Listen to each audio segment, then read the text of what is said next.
Mi nombre es Gabriel Fernández, estudiante de la Universidad de Yacambú en la materia Introducción al Derecho Penal. Aquí vamos a hacer ciertas disertaciones de conceptos establecidos en la ley penal. La ley penal, única fuente capaz de crear delitos y penas, estados peligrosos y medidas de seguridad, por la cual debe reunir los requisitos materiales y formales exigibles a toda ley. En este orden de ideas, la ley penal debe tener la categoría de ley orgánica cuando establezca penas privativas de libertad y que se enmarque en el desarrollo de los derechos fundamentales reconocidas constitucionalmente. Esto es decir, que la misma ley penal debe estar revestida del principio de legalidad. En los requisitos materiales y formales existen 4 concepciones muy importantes. Estas referidas a la estructura, a las leyes como tal o cuerpo de la ley, interpretación de la ley penal y su vigencia. En la estructura conceptualizaremos la sanción o consecuencia jurídica, es decir, la norma penal establece un presupuesto, que es la descripción del delito o falta, y le vincula una consecuencia imperativa, es decir, la pena o medida de seguridad a la que se expone quien desacata la ley. La ley en blanco, esta se refiere a que la propia ley se remite a otra fuente del derecho para integrar el precepto o la sanción cuando ésta se encuentra incompleta o le falta sustentación para que el precepto o la sanción esté completa. Aquí se remite a un reglamento, a una ley o a la misma Constitución. En la interpretación de la ley, esta consiste en averiguar el sentido de la norma, su contenido y alcance para aplicarla a un caso concreto. El objeto de la interpretación en sí no es descubrir la voluntad del legislador, sino la voluntad de la ley. En la vigencia de la ley, esta tiene un ámbito temporal y una eficacia espacial. Este último sentido debemos proclamar que el principio de igualdad ante la ley no admite excepción. Sin embargo, más adelante vamos a referirnos a las excepciones que la misma ley establece. En su validez formal es cuando ella entra en vigor hasta su derogación expresa o tácita. La ley penal se aplica a los hechos cometidos bajo su vigencia. Sin embargo, la regla general de toda ley es la irretroactividad. Y la excepción es la retroactividad, que la misma ley penal tiene esta excepción.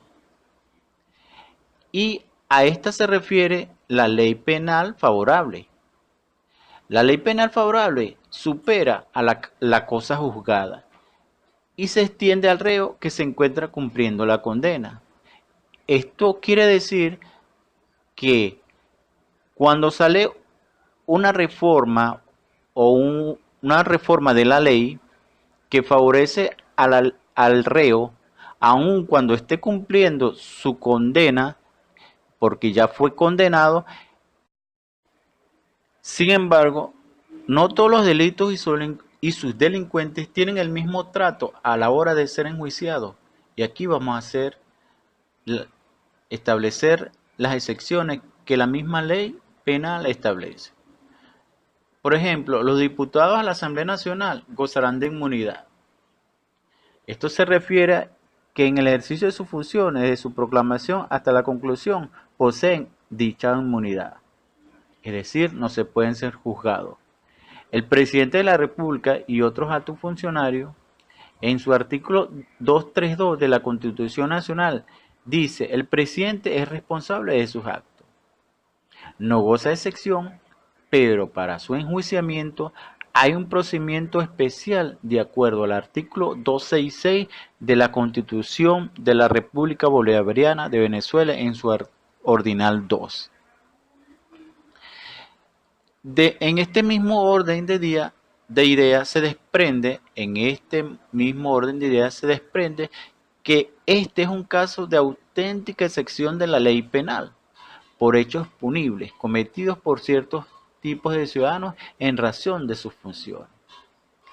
Pero el mismo ordenamiento jurídico prohíbe la entrega de un reo o delincuente que no estuviese contemplado en nuestras leyes penales. Es decir, no se entregará un reo a un país donde se establezca la pena de muerte y cadena perpetua. Y en el artículo 6 del Código Penal establece que no podrá ser extraditado un extranjero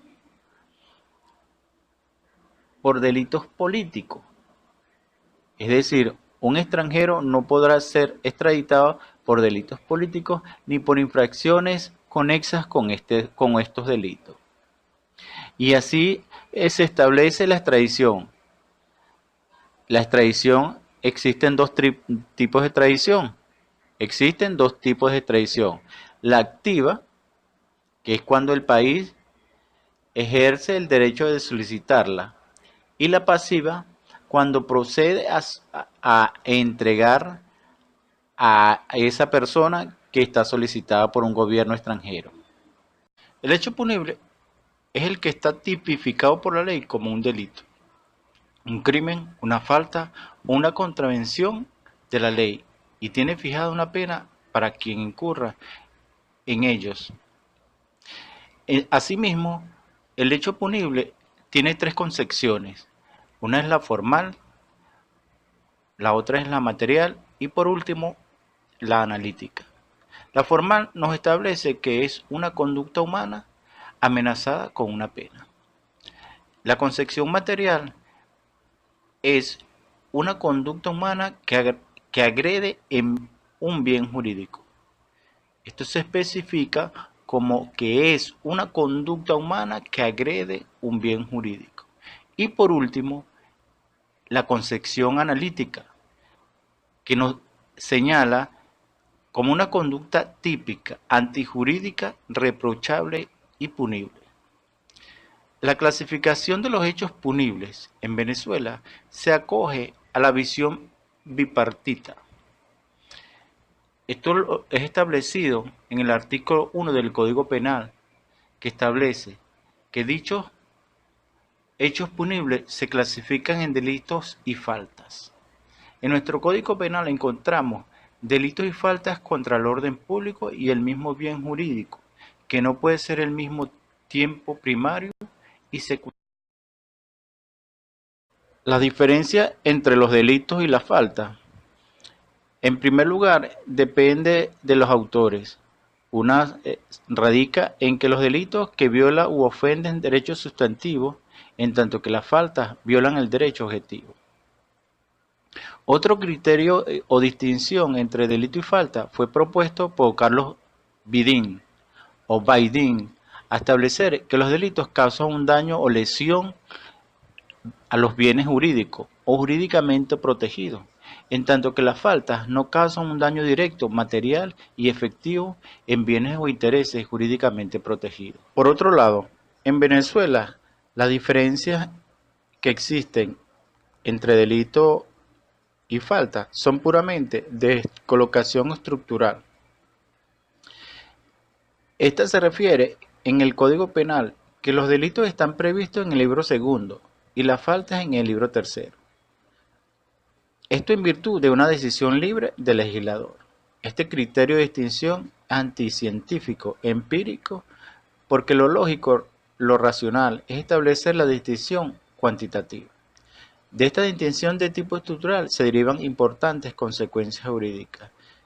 La clasificación de los delitos están señalados como delitos comunes, delitos políticos, delitos sociales y militares.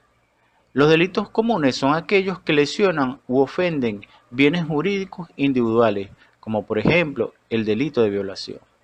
Los delitos políticos puros son los cometidos contra el orden político establecido en el Estado. Los delitos sociales son los cometidos contra el régimen económico-social establecido en una colectividad organizada. Y los delitos militares son aquellos que están constituidos por infracciones o violaciones del orden, disciplina o deberes militares. Estos referidos delitos no están tipificados en el Código Penal, pero sí en el Código de Justicia Militar, y quienes lo cometen serán juzgados por los tribunales militares. En este mismo orden de ideas, los delitos de acción o de omisión. Los delitos de acción se cometen haciendo algo que está prohibido en forma explícita por la ley penal, mientras que los delitos de omisión se consuma cuando el resultado antijurídico ocurre como consecuencia de una abstención del sujeto activo, es decir, cuando éste deja de hacer algo que está previsto en la ley penal, como el tipificado en el artículo 208 del Código Penal. En este caso, el funcionario incurre en ese delito de omisión cuando, luego de haber adquirido en el ejercicio de sus funciones el conocimiento de que se ha cometido un delito que debe ser castigado de oficio, omite dar parte a las autoridades competentes. Los delitos materiales son aquellos que son consumados, es decir, se obtiene el resultado antijurídico material que se perseguía. El delito de homicidio, por ejemplo, solo se consuma cuando se produce la muerte de la persona contra la cual se ha dirigido la actividad del agente. Antes de que esa persona muera, apenas se podrá hablar de tentativa de homicidio o de homicidio frustrado. Finalmente, es importante no olvidar que las clasificaciones no son excluyentes, sino complementarias. También hay que señalar que hay que tomar en cuenta que los delitos no podrán de manera alguna ser de todos los tipos mencionados en dicha disertación. Los hay de otras clasificaciones que se enmarcan en el Código Penal venezolano.